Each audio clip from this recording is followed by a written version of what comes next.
नमस्कार, मैं हूं सुरेश फौजदार। आप देख रहे हैं राजस्थान तक।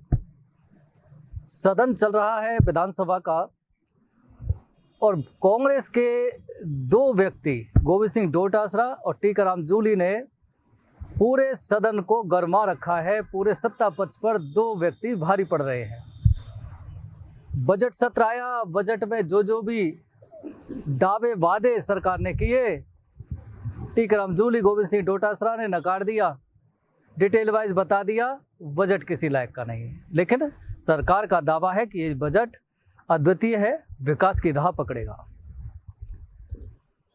वे इससे पहले अगर बात करें तो करोड़ी बाबा, हालांकि वो सदन से बाहर थे पिछले उन दिनों जब कांग्रेस सरकार थी राजस्थान में, तो बीजेपी में एकमात्र व्यक्ति करोड़ी बाबा थे जो सत्ता पक्ष को आईना दिखाते थे और हमेशा आंदोलन और करते थे और मुद्दों को उठाते थे आम जनता के। पूरी कांग्रेस सत्ता पर अकेले करोड़ी बाबा भारी पड़े 5 साल, और अब पूरे बीजेपी के शासन पर सदन में टीकाराम जूली और गोविंद सिंह डोटासरा भारी पड़ रहे हैं। इसके अलावा आपने देखा हुआ कि लोकसभा चुनाव के बाद मंथन बैठक बीजेपी में शुरू हुई। नुकसान क्यों हुआ, सीट क्यों हारे। राजस्थान में बीजेपी कार्यकारिणी की बैठक आयोजित हुई थी जिसमें बताया जा रहा था, बीजेपी की तरफ से आया कि जो नुकसान बीजेपी को देश में राजस्थान में हुआ है उसके पीछे विदेशी ताकतों का हाथ है। सवाल यह है कि विदेशी ताकत कौन सी है, कहाँ है, वो तो पता नहीं, लेकिन लोगों का कहना है कि विदेशी ताकतों को छोड़िए, आप अपने ही घर की ताकत को देख लेते और स्थानीय ताकतों को देख लेते तो पता लग जाता कि किस ताकत ने काम किया है। स्थानीय मुद्दों ने काम किया है, स्थानीय ताकत ने काम किया है। स्थानीय ताकत क्या है? स्थानीय जातिगत नाराजगी आपके खिलाफ रही, स्थानीय मुद्दे आपके खिलाफ रहे, कई इश्यू थे स्थानीय, उन्होंने आपके खिलाफ काम किया। और सबसे बड़ी बात, आपके ही परिवार में आपके सदस्यों ने आपका साथ नहीं दिया। ये बड़ी ताकत थी जिससे बीजेपी को नुकसान हुआ। मंथन इस पर होना चाहिए। हालांकि ऐसा नहीं कि बीजेपी मंथन बैठक में बीजेपी के नेताओं को पता नहीं कि नुकसान क्यों हुआ और कैसे हुआ, लेकिन थोपे तो थोपे किस पे, इसलिए विदेशी ताकतों पे थोप दिया जाए। तरीका भी सही है, अपने बुरे भी नहीं मानेंगे। इसके अलावा बजट सत्र चल रहा है, आज विधानसभा सत्र चल रहा है, तमाम तरह के मुद्दे उठाए जा रहे हैं। सत्ता पक्ष तमाम तरह के दावे वादे कर रहा है। हालांकि ज़्यादातर सदन में जो देखते हैं वो लड़ाई आपसी कटाक्ष को लेकर हो रही है। आपकी सरकार ने ये किया, हमारी सरकार ये कर रही है। एक दूसरे पर आरोप प्रत्यारोप का दौर जारी है। विकास की बात पर ध्यान होना चाहिए, विकास के मुद्दों पर बहस होनी चाहिए। लेकिन एक बड़ा मुद्दा था राजीव गांधी युवा मित्र, उनको हटा दिया गया। जैसे बीजेपी सरकार आई उनको हटा दिया गया। आंदोलन किया, 5000 से ज़्यादा है जो बेरोजगार हो गए युवा, आवाज़ कोई उठा नहीं रहा। सदन में उनके बारे में कोई बात नहीं की जा रही। कई बार और काफ़ी लंबे समय से उन्होंने विरोध प्रदर्शन करके सरकार के समक्ष अपनी बात रखने का प्रयास किया, लेकिन कोई फ़ायदा नहीं हुआ। अब युवा मित्र कह रहे हैं कि सदन में हमारी आवाज़ उठाई जाए, सत्ता के कानों तक हमारी आवाज़ पहुंचे, जो बेरोजगार हुए हैं उनको बहाली की जाए। लेकिन फिलहाल तो ऐसा लगता नहीं, क्योंकि ना तो सदन में आपकी बात की जा रही है, ना सत्ता के घर में आपकी बात की जा रही है, ना बाहर बात की जा रही है।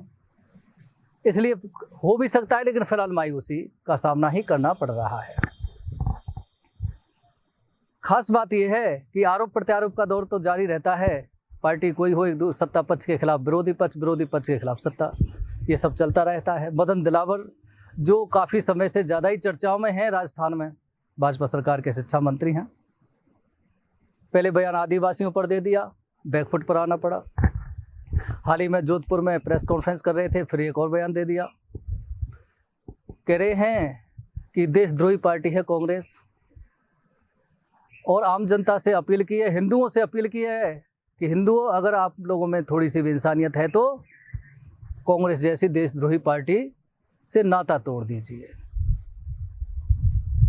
अब नाता कितना तोड़ेंगे लोग, नहीं तोड़ेंगे, आपकी सलाह को कितना मानेंगे नहीं मानेंगे एक अलग बात है, लेकिन मदन दिलावर अपने बयानों के लिए चर्चाओं में जरूर रहना चाहते हैं, या तो लेकिन चर्चाओं में ऐसे रहते हैं, ऐसे ऐसे बयान देते हैं कि सरकार को नाराजगी भुगतनी पड़ जाती है, जैसे आदिवासियों की नाराजगी भुगतनी पड़ गई।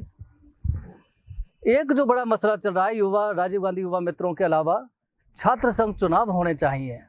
पूरे राजस्थान के कॉलेज यूनिवर्सिटी के छात्र मांग कर रहे हैं, पिछली सरकार में भी नहीं हुए चुनाव और इस बार होने चाहिए।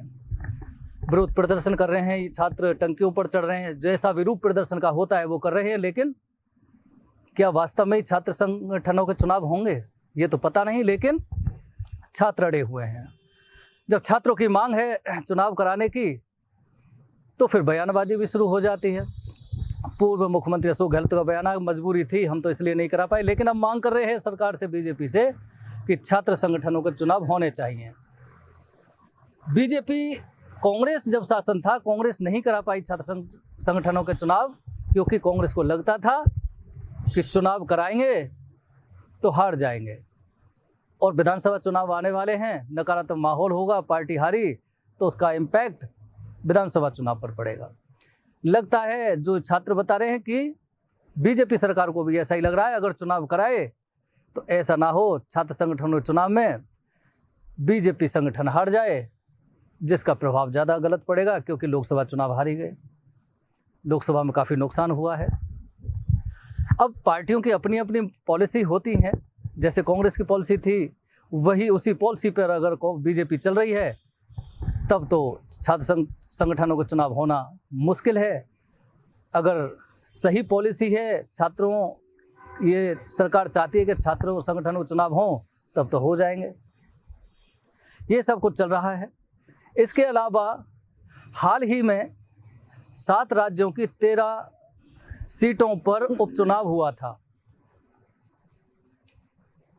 13 सीटों पर उपचुनाव हुआ था, जिनमें 10 पर इंडिया कांग्रेस नेतृत्व वाली इंडिया गठबंधन जीती और 2 पर महज बीजेपी आई, एक निर्दलीय जीते। लोकसभा चुनाव में जिस तरह से बीजेपी को लॉस हुआ था, हालांकि सरकार एनडीए गठबंधन ने बनाई, लेकिन जिस तरह से नुकसान हुआ, और अब जिस तरह से 7 राज्यों की 13 सीटों पर उपचुनाव हुआ है, वहां सिर्फ 2 सीटें बीजेपी को मिली और उसमें इंडिया गठबंधन बहुत ज़्यादा आगे बढ़ा 10 सीट लेकर के। तो लगता है कि बीजेपी को जिस तरह से लोकसभा चुनाव में नुकसान हुआ और अब उपचुनावों में जो नुकसान हुआ है, सोचने की ज़रूरत है कि आखिर देश की जनता का मूड बीजेपी के प्रति नकारात्मक क्यों होने लगा है। इस पर मंथन और विचार शायद बीजेपी को करने की ज़रूरत है। और ख़ासकर आपसी, जो हम काफ़ी समय से कहते भी हैं, पहले भी कई बार कह चुके हैं, कि जो आपसी गुटबाजी है या आपसी जो एक प्रेम या जो प्रेम की अवस्था है या सामंजस्य की अवस्था है, कोऑपरेशन की अवस्था है, बीजेपी के अंदर जो हुआ करती थी कार्यकर्ताओं में, पदाधिकारियों में, नेतृत्व में, वो फिलहाल धरातल पर टूटती हुई दिखाई देती है, जिसका खामियाजा लोकसभा चुनाव में भी देखने को मिला और अब उपचुनावों में भी देखने को मिला है। तो बीजेपी जिस तरह से दावे वादे करती है, बीजेपी को भी अब ये लगता है कि धीरे धीरे ऐसी क्या कमियां रहीं कि जनता नकारात्मक होती जा रही है और हमको नुकसान होता जा रहा है। राजस्थान में भी 5 सीटों पर उपचुनाव होने हैं। अब उपचुनाव होने हैं, दोनों ही पार्टियां रणनीति बना रही हैं, किसका सिक्का भारी होगा, किसका पलड़ा चलेगा, ये तो समय बताएगा। लेकिन अगर इन 5 उपचुनावों पर अगर शिकंजा कसना है, जीतने की ओर अग्रसर होना है, तो फिर बीजेपी को अच्छी रणनीति बनानी होगी, सामंजस्य बिठाना होगा। कांग्रेस तो पूर्ण विश्वास में है, क्योंकि उनकी सीट हैं, बोल हम तो फिर इसको रिपीट करेंगे। जो भी चल रहा है सदन के अंदर, विधानसभा के अंदर, लेकिन इतना जरूर है कि करोड़ी बाबा के इस्तीफे के बाद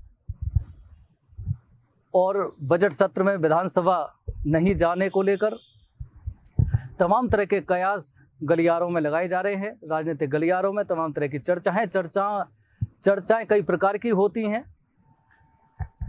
अब चर्चाएं चलती हैं तो चर्चाओं पर चर्चा करना बहुत जरूरी होता है। अब करोड़ी बाबा का आखिर क्या होगा?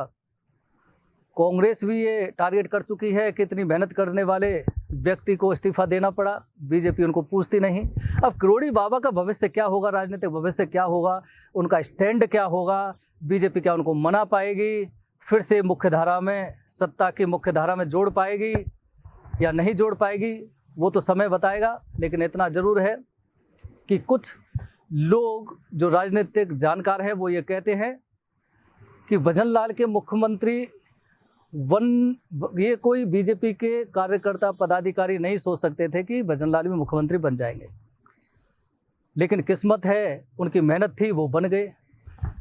अब लोग कह रहे हैं कि उनकी ही पार्टी के, उनके ही कुछ लोग ये चाहते हैं, जो सभी पार्टियों में चलता है, कि मुकाम किसी अन्य को दिया जाए। तो ऐसा फिलहाल तो असंभव प्रतीत होता है, क्योंकि मोदी, अमित शाह, बीजेपी का अब तक जो ट्रेंड देखने को मिला है कि एक बार जो फैसला ले लिया उसको वापस नहीं आते हैं, बैकफुट पर नहीं आ पाते हैं वो।